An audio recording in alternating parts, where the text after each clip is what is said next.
क्या बिहार की राजनीति में एक नया पावर ट्रांसफर क्वाइटली तैयार हो रहा है? और क्या सम्राट चौधरी की तारीफें सिर्फ तारीफ नहीं बल्कि सत्ता तक पहुंचने की एक सोची समझी रणनीति है? नमस्कार, मैं विनीत कुमार और आप देख रहे हैं द हिंदी टॉक। जहानाबाद के मंच से जब डिप्टी सीएम सम्राट चौधरी ने मुख्यमंत्री नीतीश कुमार को चाणक्य, सम्राट अशोक और महाभारत कालीन जरासंध जैसे ऐतिहासिक व्यक्तित्वों की श्रेणी में खड़ा किया, तो यह केवल एक औपचारिक तारीफ भर नहीं था बल्कि बिहार की राजनीति का एक बड़ा संकेत था। यह वही मंच था जहां नीतीश कुमार ने समृद्धि यात्रा के तहत 252 करोड़ रुपए की 161 विकास परियोजनाओं का लोकार्पण किया और शिलान्यास किया। लेकिन असली चर्चा विकास से ज्यादा राजनीति की दिशा को लेकर रही। सम्राट चौधरी का बयान दरअसल एक गहरी राजनीतिक रणनीति को दर्शाता है। उन्होंने साफ कहा कि जब मगध और बिहार के इतिहास की चर्चा होगी, सबसे पहले नाम नीतीश कुमार का लिया जाएगा। इसका सीधा मतलब यह है कि वे नीतीश कुमार को सिर्फ एक मुख्यमंत्री नहीं बल्कि इतिहास में दर्ज होने वाले नेता के रूप में स्थापित करना चाह रहे हैं। सवाल यह उठता है कि सम्राट चौधरी को ऐसी बड़ी उपमाएं देने की जरूरत क्यों पड़ी?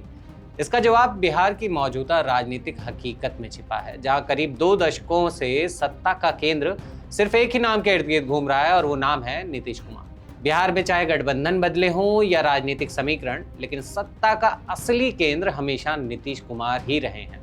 आज भी स्थिति यह है कि भाजपा सत्ता में साझेदार होते हुए भी चेहरा नीतीश कुमार का ही है और एनडीए का नेतृत्व भी प्रभावी रूप से जेडीयू के हाथों में ही दिखाई देता है।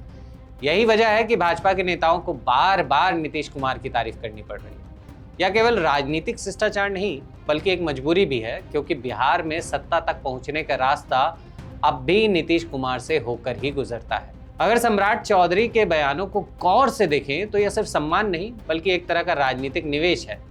वह यह बात भली भांति जानते हैं कि बिहार में अगला मुख्यमंत्री कौन होगा। यह सवाल भले ही खुला दिखे, लेकिन उसका आखिरी फैसला अभी भी नीतीश कुमार के हाथ में ही है। इसीलिए वे लगातार यह संदेश देने की कोशिश कर रहे हैं कि वे नीतीश कुमार के साथ हैं और आगे भी उनके मार्गदर्शन में ही सरकार चलती रहेगी। इस तरह वह खुद को भी उस लाइन में खड़ा कर रहे हैं जहां से भविष्य में उत्तराधिकारी बनने की संभावना बन सकती है। नीतीश कुमार की तुलना जरासंध से करना भी एक आम उदाहरण नहीं है, बल्कि इसके पीछे गहरा राजनीतिक और कल्चरल मैसेजिंग छिपी हुई है। जरासंध मगध के एक शक्तिशाली और प्रभावशाली सम्राट माने जाते थे, जिनकी राजधानी राजगृह थी और जो अपनी ताकत और नियंत्रण के लिए बहुत ही ज्यादा फेमस थे। आज के पॉलिटिकल संदर्भ में इस बात को समझें तो यह तुलना नीतीश कुमार की उस छवि को मजबूत करती है जिसमें उन्होंने एक ऐसे नेता के रूप में दिखाया जाता है जो हर परिस्थिति में सत्ता को संभालने की क्षमता रखते हैं। गौर करने वाली बात यह है कि 2025 में राजगीर में जरासंध की 21 फीट ऊंची प्रतिमा का अनावरण खुद नीतीश कुमार ने किया था, जिससे यह साफ होता है कि इतिहास और राजनीति को जोड़ने की यह रणनीति पहले से ही तैयार की जा रही थी। इस पूरे घटनाक्रम में 3 बड़े पॉलिटिकल मैसेज साफ दिखाई देते हैं। पहला, बिहार की राजनीति आज भी पूरी तरह नीतीश कुमार के इर्द गिर्द ही घूम रही है। दूसरा, बीजेपी की स्थिति ऐसी है कि वह चाहकर भी नीतीश कुमार को नजरअंदाज नहीं कर सकती और उनके लीडरशिप को उसे स्वीकार करना ही पड़ रहा है। तीसरा, सम्राट चौधरी खुद को भविष्य के नेतृत्व के तौर पर स्थापित करने की कोशिश कर रहे हैं, जिसके लिए उन्हें नीतीश कुमार का समर्थन बेहद जरूरी है। इसी मन से नीतीश कुमार ने लालू राबड़ी शासन पर हमला बोलते हुए कानून व्यवस्था और विकास के मुद्दों को उठाया। यह केवल राजनीतिक बयानबाजी नहीं थी बल्कि एक सोचा समझा नैरेटिव सेट करने का प्रयास था, जिसमें एक तरफ पुराने शासन को जंगल राज के रूप में याद दिलाया गया और दूसरी तरफ खुद को विकास और डेवलपमेंट के प्रतीक के रूप में प्रेजेंट किया गया। आखिर में अगर पूरे घटनाक्रम को आप ध्यान से समझें तो साफ होता है कि बिहार की राजनीति अभी पोस्ट नीतीश दौर में नहीं पहुंची है, बल्कि अभी भी नीतीश सेंट्रिक ही है।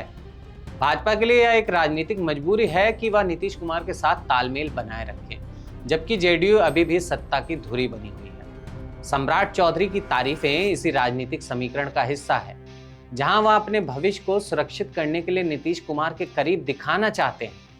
अब देखना यह होगा कि यह समीकरण आगे किस दिशा में जाता है। क्या वास्तव में सत्ता के अगले बड़े बदलाव की भूमिका तैयार कर रहा है? आप इस बारे में क्या सोचते हैं? अपनी राय हमें कमेंट में ज़रूर बताएं और ऐसी ही अन्य वीडियोस को देखने के लिए आप हमारे चैनल द हिंदी टॉप को सब्सक्राइब करना ना भूलें। आप हमें ट्विटर, इंस्टाग्राम और फेसबुक पर भी फॉलो कर सकते हैं।